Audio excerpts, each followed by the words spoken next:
Just outside Syracuse, New York, crews are building what could become the largest semiconductor manufacturing complex in American history. The investment could eventually reach $100 billion, which raises an obvious question. Why here? Upstate New York has spent the last half-century shrinking. Rochester lost a third of its population.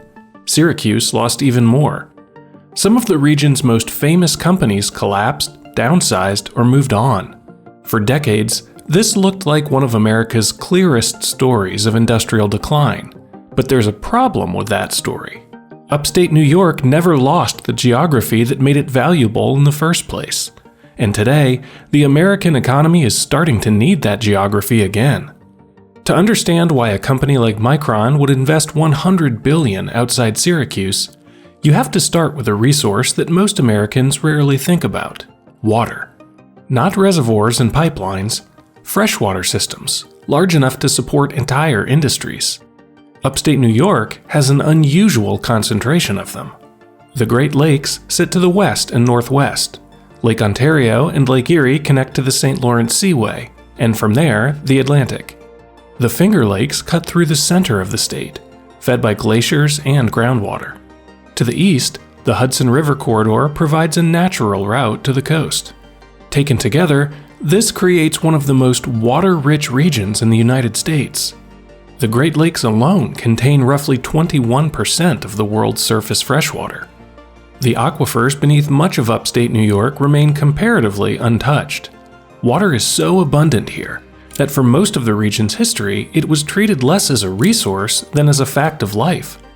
In the 19th century, that abundance became an economic advantage.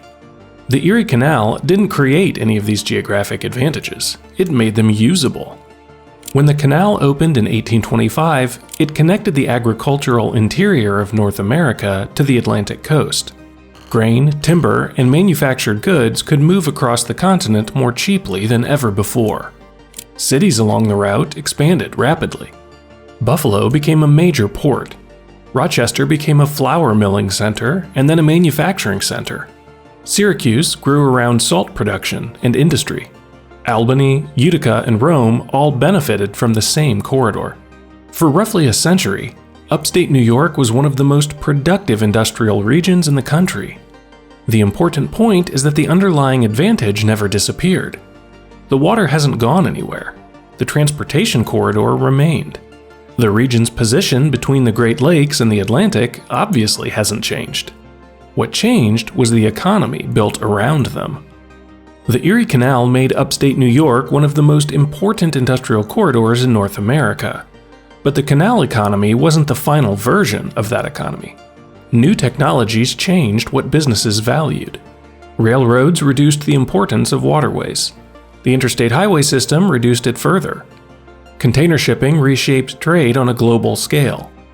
Each innovation made it easier to build factories somewhere else and still reach the same markets. And the places that benefited most were often very different from upstate New York.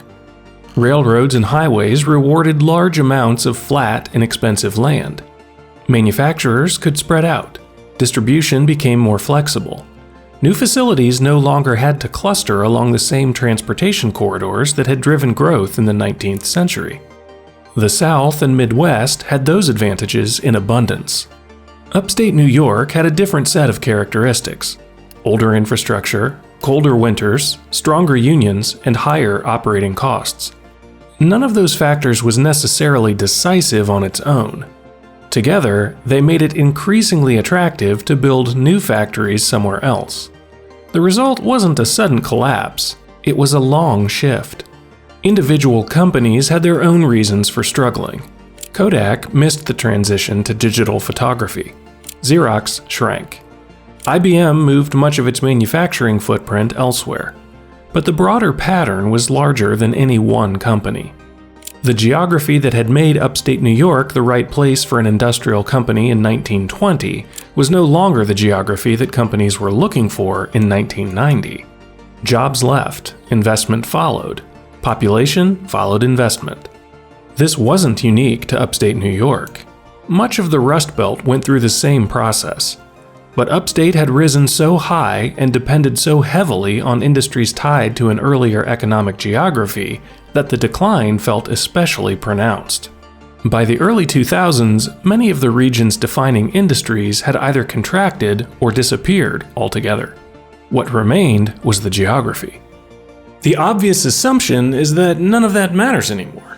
If railroads, highways, and globalization made Upstate less valuable, then the story should end there. The reality is that the economy has changed again. The water is still there.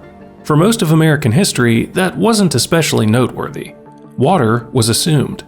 If a city needed more of it, the expectation was that more could be found, pumped, diverted, or stored.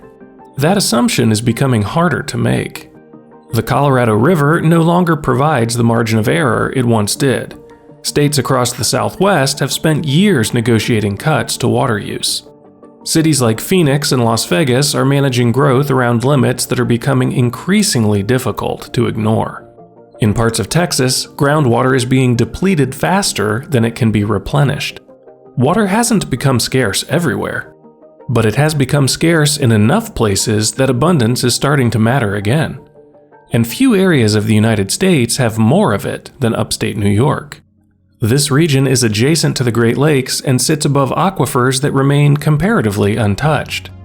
That matters because many of the industries expanding most aggressively in the United States are surprisingly water-intensive. Semiconductor fabrication requires enormous amounts of ultra-pure water. Pharmaceutical manufacturing depends on reliable water supplies. Large data centers consume significant amounts of water for cooling. And the cleaner the source water is, the easier and cheaper it is to prepare for industrial use. Upstate New York starts with an advantage. The water isn't the only thing that remained. The infrastructure built during earlier eras of growth never fully disappeared. The rail connections are still there. The power infrastructure is still there. Many of the industrial sites are still there. Even the manufacturing workforce never vanished entirely. What looked like a declining region still possessed many of the ingredients that modern industry needs. The question was whether anyone would decide to use them. For years, that question didn't have a very convincing answer. Then, one of the largest manufacturing projects in America showed up outside Syracuse. The answer arrived in the form of a semiconductor factory. In Clay, New York, just north of Syracuse, Micron is building what is expected to become the largest semiconductor manufacturing complex in the United States. The project could ultimately span 2.5 million square feet of cleanroom space, employ up to 9,000 people directly, and represent as much as $100 billion in investment over the next 2 decades. Projects of that size are rare, and they don't get built in random places. Micron chose this site because it combined several things that semiconductor manufacturing requires: large quantities of clean water, reliable power infrastructure, existing transportation networks, a workforce with deep manufacturing experience. It also placed the company inside a semiconductor ecosystem that already exists. GlobalFoundries operates a major fabrication facility in Malta. Wolfspeed and Micron have facilities in Utica. Research institutions in the Albany region have spent years developing expertise tied to advanced manufacturing and semiconductor production. Micron isn't creating a new corridor from scratch. It's expanding one that was already forming. Federal subsidies played a role. The CHIPS Act provided substantial support for the project, and semiconductor investments have been encouraged across the country. But those incentives were not unique to central New York. The reason this particular site became competitive was that it already possessed many of the conditions a semiconductor manufacturer needs. The project has not been without controversy. Environmental groups and labor organizations have challenged aspects of the approval process, and some permitting decisions remain contested. But those disputes don't change the underlying logic of the investment. Micron is building here because water, power, transportation, and an existing industrial ecosystem all converge in the same place. For a company that depends on all four, there aren't many locations in the United States that can make a stronger case. At this point, it sounds like the case is closed. The geography works, the investment is happening. But there's one problem geography can't solve: people. At full scale, Micron expects the project to employ roughly 9,000 people directly and support tens of thousands more jobs across construction, logistics, services, and the broader supply chain. That workforce doesn't currently exist in central New York. This is the one thing geography can't provide on its own. The region can offer clean water. It can offer industrial sites. It can offer power infrastructure and transportation networks. It can even offer a manufacturing tradition that never fully disappeared. What it can't do is guarantee that enough people will choose to live there. There are some early signs that the picture is changing. Erie County recently recorded population growth after decades of decline.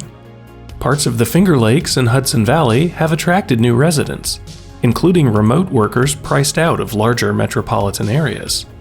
Those trends are real, but they're still small compared to the scale of growth a project like Micron requires. Thousands of workers need somewhere to live. That means housing, roads, schools, utilities, and local services. It means convincing people to move to a region that spent much of the last half-century losing population. None of that is impossible, but none of it happens automatically. Whether enough people come remains an open question. Micron's investment is not, by itself, a turning point. It's a bet. A bet that the advantages that built upstate New York once before still matter. A bet that abundant water, existing infrastructure, and a position between the Great Lakes and the Atlantic can support a new generation of industry. Upstate New York didn't lose those advantages when it lost its population. The water stayed, the transportation corridors stayed, the geography stayed. What changed was the economy built around them. For most of the last 50 years, that economy looked elsewhere. Now it's starting to look back. Whether enough people follow it is what determines whether the next chapter is different. Because there is a semiconductor factory rising outside Syracuse that is making the same geographic argument the Erie Canal made 2 centuries ago. What comes next is still being decided. If you want to understand how the last manufacturing exodus happened and what it left behind, the Factories video covers that story in full. I've linked it here. The world has a structure. Let's keep finding it.